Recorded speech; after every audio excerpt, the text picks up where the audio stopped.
From the book of Mark, chapter 14.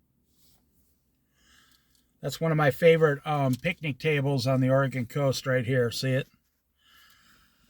It's a good fishing picnic table, but it's also good for having a picnic on a picnic table. We're on chapter 14. 14's a long one. I want to tell you something before I start here. So today, I went to Coos Bay, and I haven't eaten at Wendy's in about four years, over 3 to 4 years. Wendy's used to be my favorite restaurant in the world. You could get Wendy's Dave's chili with cheese, onions. Oh, that was good. You could probably still get it. I don't know. So I walked in there. Now, I'm bringing this up because in chapter 13, I believe Jesus said that inflation, there's going to be incredible inflation in chapter 13. Jesus said famines. There's going to be famine. So I walked into a Wendy's, and I usually order off the child's menu they used to have a $1 menu, 99 cents for a hamburger. I guess I'm living on the wrong planet. I mean, like, where have I been for 4 years? Well, I haven't gone in there about 3.5 to 4 years.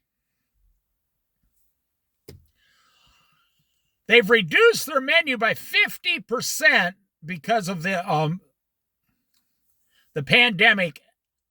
That's what McDonald's has done too, but they reduced their menu by 50% over the last 4 years. And I look up there and I'm like, okay, the smallest hamburger they got. Now in Coos Bay, Coos County, Oregon, they pay $1 less minimum wage. They're supposed to be considered a rural county. They pay $1 less than all the rest of the counties. So I look up there and I'm looking for the $1 junior hamburger. I'm thinking maybe it's gone up to $1.50. That's fine. I mean, I'm not a cheapskate. I'm just telling you for you people that say nothing's happening. You're like a frog being boiled in slow hot water. You don't even notice what has already happened in front of your face. Now, I knew prices went up, and I looked, okay, 99 cent, $1 junior hamburger. Okay.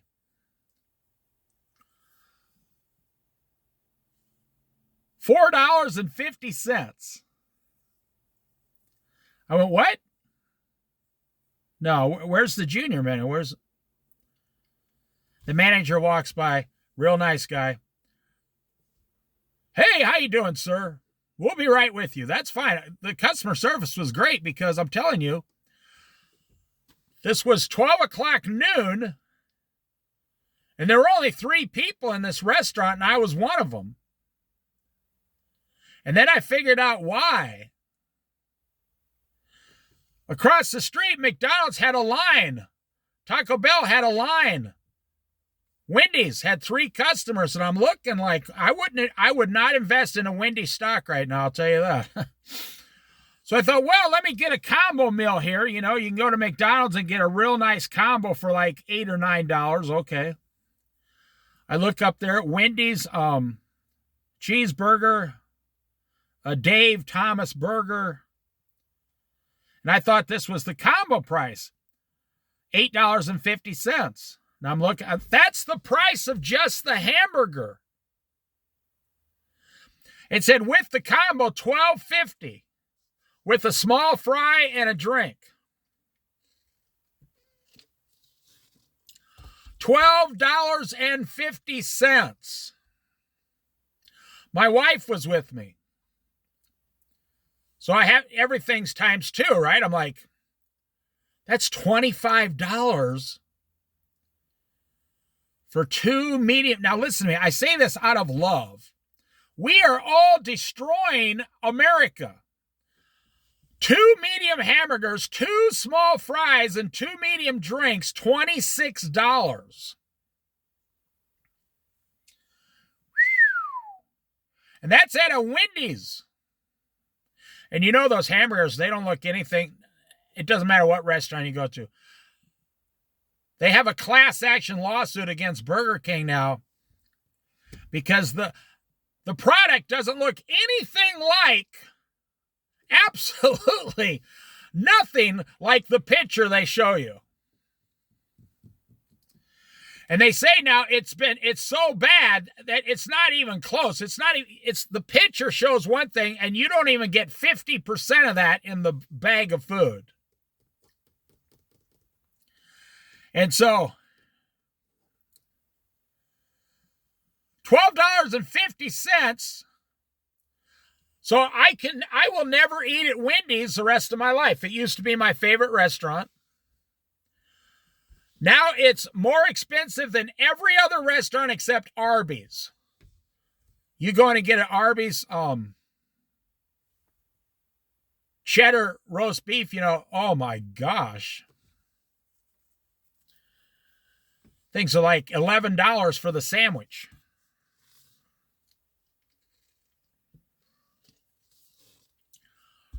I don't mind splurging once in a while. I only went in there because I was actually in a hurry. I got a phone call and I had to turn around and come back somewhere. I drove an hour out of town, then got a phone call and I had to turn around and come back. That's fine. $25 to $30 to eat a hamburger and a handful of French fries. No. And it's not the money, it's the principle. I'm a guy that says, okay, I'm never doing that. I'm never giving some teenagers that give horrible customer service $30 so I can have a hamburger. No, I will abstain. I have more discipline than that. I'm not going to do it. So I walked out. The manager says, where are you going? I said, the prices are too high here. He smiled like, yep, that's about the 100th time I've heard that. He says, okay, well, have a good day. 4 years ago, you had to wait in line. I used to eat at a Wendy's twice a month for like 5 years. I never walked in there without waiting in line. And now Dave Thomas has passed away. His daughter's trying to sell the place, and they went with the most expensive stuff, like it's supposed to be some chic, CHIQUE, or however they spell, some kind of chic, popular place. Oh my golly, I just ate at Wendy's. Oh man. Wendy's was a Dave Thomas working man place that got the best working man food. And now you see, the founder of the company's gone, and it's not like that anymore. So you say, for you, those of you out there listening to my Bible studies, and you say, well, I don't really see a quart of, or 3 quarts of barley costing a day's wages, like in book of Revelation. I think it's chapter 6. I can't remember. I don't really see a worldwide famine like Jesus says here. Really? The Wendy's went from $1 to $4.50. A small child French fries was $2.50. So if you go to McDonald's now in the morning for breakfast, you know what the item that went up the most is? The hash brown. You get that single hash brown. They're really good. You get the single hash brown. They were $1. 4 years ago, they were $1. Then someone said the magic words on TV once. The price of potatoes has skyrocketed. That's a lie. The price of potatoes has been the same since Ireland was, living on potatoes during a famine. Potatoes never go up in price. Ask any potato farmer. There's no money in potatoes or onions. Not unless you have like 1,000 acres of it. No. $2.50 for one hash brown now. Do you know that's a 150% increase in inflation price in 4 years? Because I made a mistake once. I went there with my wife and I said, we'll take 4 hash browns. This was like 3 months ago. 4 hash browns was $10. Like, wow. So I had to have lunch for my wife because we had to get somewhere, or I wouldn't have done it at all. So we went over to McDonald's, got 2 Big Mac extra value meals, and we left. So we're driving back up the coast. We eat the fries, look in the bag, no Big Macs. They were 2 hamburgers. My wife said, I don't think they want us to eat out at a restaurant today. It was 2 hamburgers. They didn't put Big Macs in it. They charged us for 2 Big Mac extra value meals. We're already 20 minutes out of town, 2 hamburgers. I should have checked the bag. Yeah, I know. Well, I'll say this. Hopefully you'll be laughing when there's a worldwide famine and 3 quarts of barley cost a day's wages. $120 for 3 quarts of barley. Chapter 14. Now the Passover and the festival of unleavened bread were only 2 days away. And the chief priests and the teachers of the law were scheming to arrest Jesus secretly and kill him. Could you imagine having someone secretly trying to find you, arrest you, and have you killed? Wow. And these are the judges, the people in charge, the people that are supposed to be righteous, and they're not. They're evil. They take bribes in the back room. But not during the festival, they said, or the people may riot. Yeah, these guys always knew. It's okay to be an evil ruler as long as you keep the people happy. Do you ever wonder that about America? You see what's happening in our government every day, right? Of course you do. You're not blind. You're not stupid. You're not deaf. So how come none of us do anything about it? We say, well, every 4 years we vote. Well, how come no one ever does anything about the system that's collapsing in America? Because the rulers keep the people entertained. You heard about when Caesar was having problems with the people, that's when he actually went out and got the Christians and started feeding them to the lions for entertainment. He made another excuse, but it was to entertain the people. I mean, what could be better than going to, the arena and watching wild lions actually tear people in half? The people showed up for it. What do you see on TV, movies? Every single time you watch something today, it's all about sex or it's all about machine guns killing like 300 people in the movie. I mean, look at the movie John Wick. How many people has he killed in his first 3 or 4 movies? Like 500. He's killed more people in those 4 movies than any other series of movies. And what do we all say? Oh man, that's so entertaining. Or it's movies about sex. Oh, it's so entertaining. You see, how come these people are always satisfied with the rulers back then. How come you are satisfied with your rulers today? Because you're being entertained. You are being entertained just to the point where you have just enough money, you make all your payments, and then you have just enough entertainment, and then you can go right back to work on Monday morning. Just enough. But I'll tell you what, I was out there today. I went to Walmart. And I've lived around poor people before. I've never been poor myself, but I've always been lower middle class. I've never been middle class, but I've always been way above poverty, but lower middle class. And I'm out there, and this is the time a week before Christmas when people, well, it's not a week, it's only half a week. All the poor people come out and they're suffering. I always felt sorry for poor people in December because they get all their welfare and everything on January 1st and all their food stamps and all that.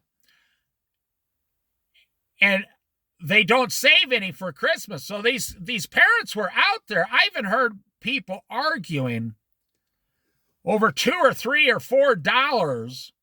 Then I went to a Dollar Tree and I saw poor parents trying to find Dollar Tree items for their kids to open up, on Christmas Eve or Christmas morning. And I'm telling you, this is the worst Christmas I've seen for people because of inflation and everything. I don't know, 15, 20 years. Poor people are getting, clobbered this Christmas. Middle class people, I went into Walmart and they had the entire Christmas section completely shut down already. And they were putting in garden materials already. Yeah. And this was at a super center Walmart. They already had all the Christmas stuff off the shelf and put up front discounted to get rid of it. Wow. We aren't living in the same world that we were living in even 5 years ago. But that's why the people don't riot, or the people may riot. People don't riot today. They didn't riot back then because you kept giving them entertainment. While he was in Bethany, reclining at a table in the home of Simon the leper, a woman came with an alabaster jar of very expensive perfume. We read about this in Mark.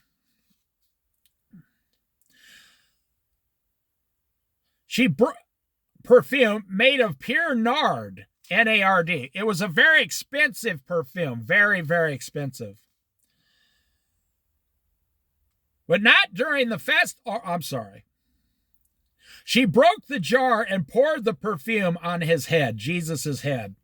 Some of those present were saying indignantly, angrily, getting angry to one another, "Why this waste of perfume? It could have been sold for more than a year's wages and the money given to the poor." And they rebuked her harshly right in front of Jesus. I'm telling you, these guys just don't learn their lesson. "Leave her alone," said Jesus. "Why are you bothering her?"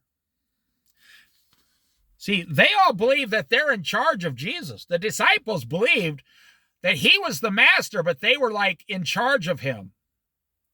The disciples, everyone believed we need to take care of Jesus. He doesn't know how to tie his own shoes. He can't put on his own clothes. We need to go ahead and make sure nobody bothers him or talks to him. If someone's asking for a healing, we need to push them out of the way. If little children come towards Jesus, we need to knock them out of the way. They've done every one of those things. His own disciples. And every single time, what does Jesus say? "What are you doing?" Like, don't you remember? I just told you to stop doing that last week. Stop doing that. I've come for the people. Let them come to me. And the disciples, it's like the first time they heard him say that, like, "Oh, okay, wait, what? We didn't understand." I'm not saying anything bad about the disciples. I'm saying there's some mystery here that they're not understanding why Jesus has come here. How does Jesus respond? Leave her alone, Jesus said. Why are you bothering her? She has done a beautiful thing to me. Imagine you're sitting there at a party and someone comes up to you and starts rubbing perfume on your hair and your feet and saying, I love you so much, I love you. Wouldn't you believe that that person truly was doing something nice to you and loving you? Like, wow, this person really does love me. And then all your friends sitting there were like telling the woman, get away from him, get away, get out of there. You would be like Jesus. You'd be like, why are you yelling at this person? She's doing something nice to me. You know, maybe it was envy, maybe it was jealousy, but maybe they saw her as a filthy woman touching their perfect master, you see. That's probably what it was. They saw her, Jesus came for the filthy, the sinners, the prostitutes, the tax collectors. That's who he came for. In today's society, Jesus is coming for the prostitutes, the sexually impure, the adulterers, the pimps, the drug addicts, the alcoholics. That's who Jesus is looking for today. He wants them to be saved. You wouldn't tell a drug addict, hey, what'd you come to this church for? Get out of here. Jesus wants to save people who have homosexual relationships. He wants to save them and turn them over to God's way of living. But only for a certain amount of time, and then poof, it's over. If you don't do it before you die, or before the rapture, or during the tribulation, if you're still alive, then you're going to hell for all eternity. And it doesn't matter what sin you commit. When I talk about homosexuality, that's no worse than lying or stealing in the eyes of God. A lot of people don't believe that. They have trouble with that. They say, oh, homosexuality or killing someone is way worse. Not in the eyes of God, and not in your eyes either. You just don't know what you're talking about.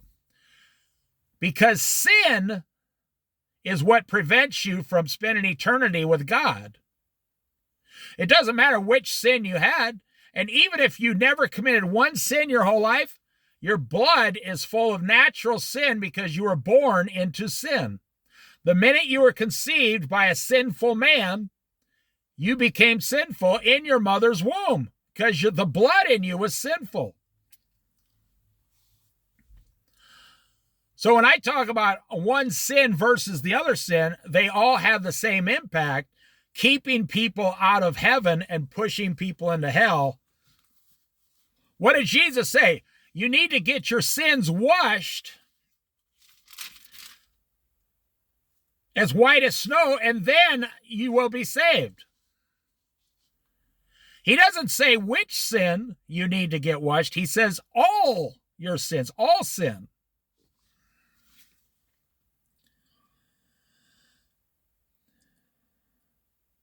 The poor you will always have with you, and you can help them anytime you want. But you will not always have me, Jesus. She did what she could. She poured perfume on my body beforehand to prepare for my burial. That's funny. This woman reminds me of the poor widow who gave 2 copper coins into the treasury. She gave everything she had. Well, this prostitute who is doing this on Jesus's head, she's using the best perfume she has, everything she owns. She has everything. That's all she owns is this really expensive bottle of perfume. I mean, today it might be like a $1,000 bottle of perfume, and that's the only possession she has on the whole planet Earth in her lifetime. The widow gave her everything she had, the last 2 coins. This prostitute is giving everything she has, this expensive bottle of perfume. She's giving it all away because once you open the perfume, it's like taking a brand new car home. It loses its value immediately. That's what Jesus meant when he says she has done what she could.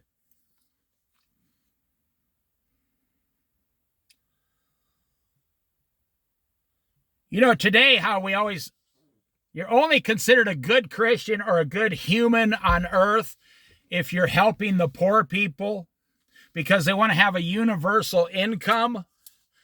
It doesn't matter if you make $100,000 a year, you have to learn to live on $20,000 and give $80,000 away. Most people don't want capitalism anymore. They're tired of. When you say, I'm tired of my neighbor being rich and me struggling. Well, if it bothers you, go ask your neighbor, how do you make this money? And he'll say, well, I'm a doctor or something. And then you go be a doctor. That's what capitalism is. Jesus says, the poor you will always have with you, and you can help them anytime you want. In other words, Jesus is saying, you can help poor people anytime you want, and God will reward you for that, but that's not your job on earth to go around and give all your money to the poor people, because you don't solve the solution. And you have to be as old as I am. I'm 61 years old. You have to be 60 years old to understand this. When I was 10 years old, the only thing you got from the government or any food banks, they didn't exist, was a 5-pound block of cheese and like 3 loaves of bread. And you went home. And maybe some places gave eggs, and if you were really lucky living in a really fancy place, you got some milk. We never got welfare, but I knew people who got it from my school, grade school, and they said, well, every day they came with cheese sandwiches for lunch, a real thin slice of cheese and 2 pieces of bread, and that was their lunch. And I says, how come you don't have anything else with your lunch? They said, well, this is what the government gives my mom, and that's all we got. And this cheese has to last at least 2 or 3 weeks for me and my brother. The kid never even had a paper bag to bring a sandwich in. They had one plastic bag. They used the old bread bags when they were done with the bread. And he had to make the bread bag last for like 2 weeks so he could keep taking the sandwich back the next day. And now listen, so 99% of the rest of America was fine with no welfare. So today, 40% of every American is on welfare, and they say it's not enough, we need to increase it so we can one day, just like climate change, so we can one day stamp out hunger worldwide. What does Jesus say? You will always have poor people with you, always. They will never, ever go away. You will always have poor people.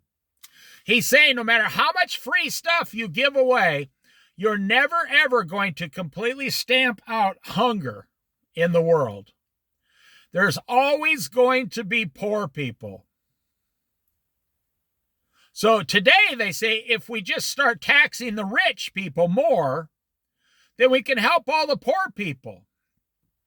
The Vice President of the United States just said yesterday, nationwide, we're going to put a man on the moon by the year 2030. It's only 5 years away, 6 years away. By the year 2030, with an international space station, we're going to go put a man on the moon. Do you think they're worried about the poor people? It's going to cost about $500 billion to put a man on the moon in today's expensive technology. That's why they announced that we're going to have all these nations together doing it, so it doesn't look like we're paying for the whole thing. But I'm telling you, as an American, you are going to pay for 90% of that. So when the people there are telling Jesus, how come you didn't sell this perfume and help some poor people out? What does Jesus say? Does he rush right out to help poor people? No, he doesn't, does he? He says, poor people? Question mark. Oh, you're always going to have poor people. You guys can go help them anytime. It's not going to help the situation. There's always going to be poor, and the poor people are going to increase. In the 1970s, the poor people the people on welfare were less than 3% in the late 60s in America. Today, it's 42% of every American is on welfare of some kind by some government. So do you think they're really worried about this alabaster jar of perfume? No.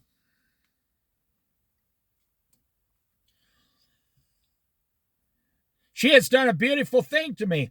Truly, I tell you, wherever the gospel is preached throughout the world, what she has done will also be told in memory of her.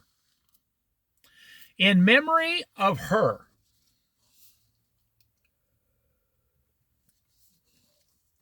And if you notice, every time the gospel's preached, they talk about the poor widow's 2 coins, and they talk about this prostitute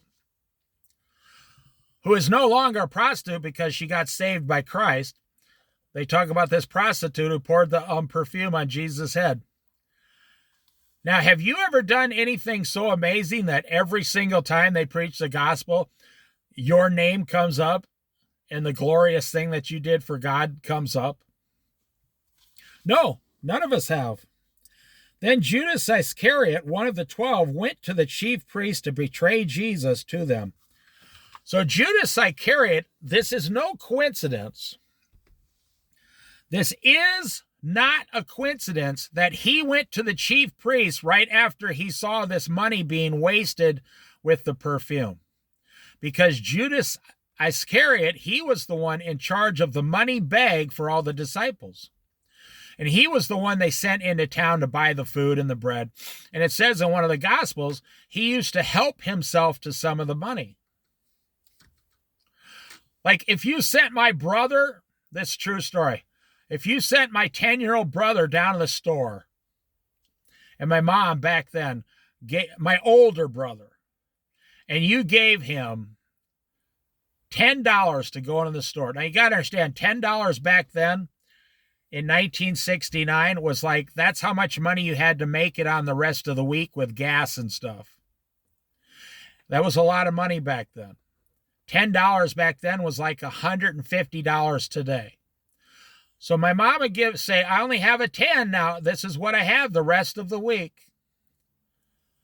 My brother went into the store, and he was so smart, he could buy himself an extra candy bar for like 25 cents and come out and hand the change to my mother, hide the candy bar, and tell her that's how much it costs. And she'd say, well, why is it 25 extra cents? And he'd say, I don't know. That's what Judas Iscariot used to do with the money bag. Now, me, I was a different creature. I was afraid of my mother. So one time she said something to my brother, and I went in the store with him. And he, I was only 7 years old at the time. And I said, oh, we're going to get in trouble. Don't do that. I was a completely different kid. And he said, if you tell mom, I'm going to punch you in the face. Just like kids do at that age. We came out, and I feared my mother more than I feared my brother. She turned around and said to me, David, is that what happened? I said, no, he took the money, a quarter, and bought a candy bar and stole it. My older brother almost melted right there in the seat. You can call me a tattletale or whatever. I wasn't going to go against my country girl mother. No, I wasn't. She could pick me up in the air and throw me across the room if she wanted to. So she turns and looks back at my brother. She says, really? You stole from your mother, and I can't trust you to go into a grocery store anymore. Oh boy, he started one excuse after another. Blah, no, that's not how it is. Blah, blah, blah. This is what Judas Iscariot did, and it's no coincidence. It's no coincidence that after Judas Iscariot saw the perfume being wasted, he became jealous. And right after that, he immediately went out to betray Jesus for 30 silver coins. A silver coin back then was like 1 day's wages. He went out to betray Jesus from his jealousy. He was jealous. You should have given this perfume to me and told me to go sell it so we had extra money. This is like the bad church guy. The bad church guy in charge of the money at a bad church. You know, I looked up a black preacher the other day. I'm not going to say which one. He has a worldwide ministry, internet, TV. He has a very small ministry in his neighborhood. You wouldn't think a black preacher from a small neighborhood would be so, And I noticed about 10 years ago, he used to preach a whole different thing. No, I'm not going to say which black preacher it is. And now I was listening to him on the radio and I says, this doesn't even sound like the same guy. And I looked at some photos online and he's dressing like in these $1,000 suits that are like these pink, purple colors. And I thought, well, that doesn't sound like the guy I used to listen to. And I looked up his net worth on Google. He's worth $20 million. He's almost 70 years old. He's worth $20 million. And right there, I knew exactly what his problem was. A man of God worth $20 million cash in his own bank account. That wasn't what the church was worth. That's how much he was worth. $20 million. How can you justify in front of Jesus? How can you sit there in front of Jesus Christ claiming that you are living like Christ and you have $20 million in the bank? And plus, everywhere you go, the church pays for everything and all that. This $20 million, you're leaving all your children. So you see, the money, the $20 million, at some point changed this guy's entire direction. Then Judas Iscariot, one of the 12, went out to the chief priests to betray Jesus to them. So I wonder if Jesus came down and says to this black preacher, I want you to give the $20 million to the poor and then come and follow me again. I wonder if he would do it. Give the whole $20 million away down to nothing. Give all his houses away, his cars, everything. I don't know. I'm old school. I don't want to see my black preacher, my white preacher, my Mexican preacher driving down the road in a $100,000 car. I just don't think it's right. I don't want to see it. I don't want to see my preacher getting paid $500,000 a year from the church. That's not what I want out of my preacher.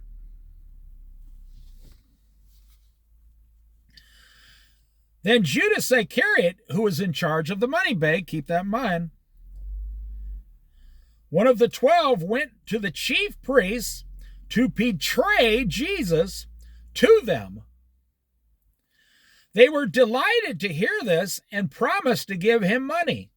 That's straight from the devil, straight out of the devil. They promised to give him money. So they watched for an opportunity. So he, Judas, watched for an opportunity to hand Jesus over to them.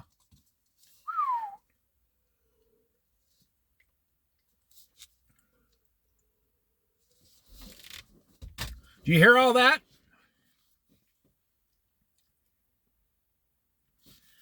That is so amazing. The more money you get, the further away from God you become. I'm going to end this chapter here. Give you a short video to I'm going to end this video. The chapter's not even half over. It's been my experience, the more money you get, the more money, or the more you drift away from God, Jesus. The more money you get, the more you drift away from your once lifetime goals. When I moved out here, like you guys already know, I spent 3 months living in a car in the woods. I've always wanted to live in a national forest in the woods. It was so amazing. It was 2002. I mean, I would go to this place like 6-7 days in a row and nobody would be there except me and my wife. And I got a job in town washing dishes with this guy after a couple months. And this guy made $100,000 a year at this restaurant, plus he put his automobiles through it. Now, he was making $100,000 a year in 2002. That was a lot of money. And he says, "Where do you live?" And I told him, I said, "I live in the woods." I'd already worked there for like a month. He didn't even, and he says, "You got to be kidding. You're living in the woods." I told him I'm going to do it for 3 months and then I'll come into town to get an apartment. And it wasn't about money. It was about fulfilling my dream. And when I took a job with him, it was only 20 hours a week for like a month until I finished up living in the woods by 3rd month.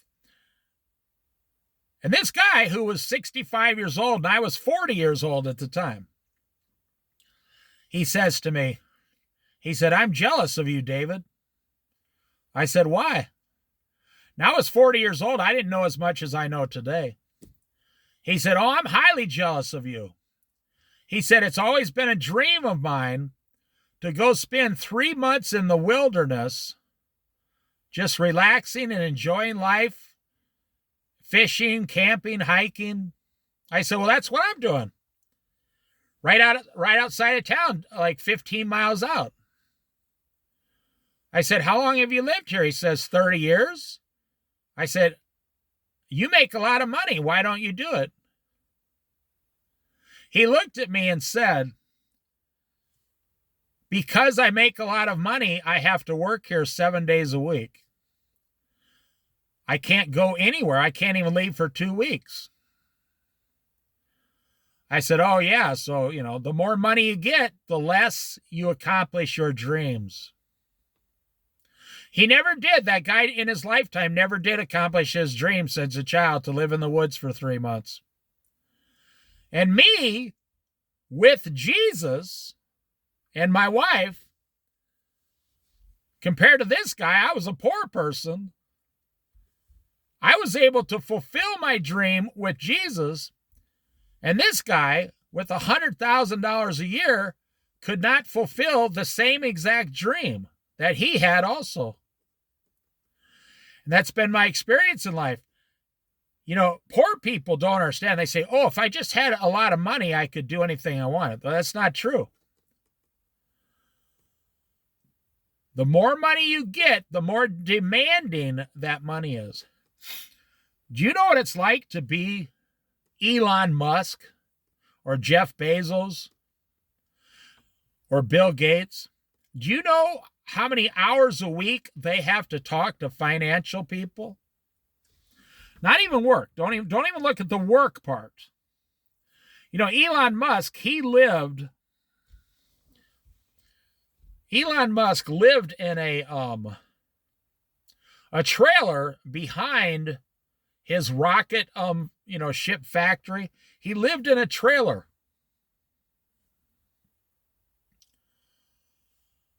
And they said, "Why are you doing that?" He said, "So I don't have to drive to work." He said, "I work so much.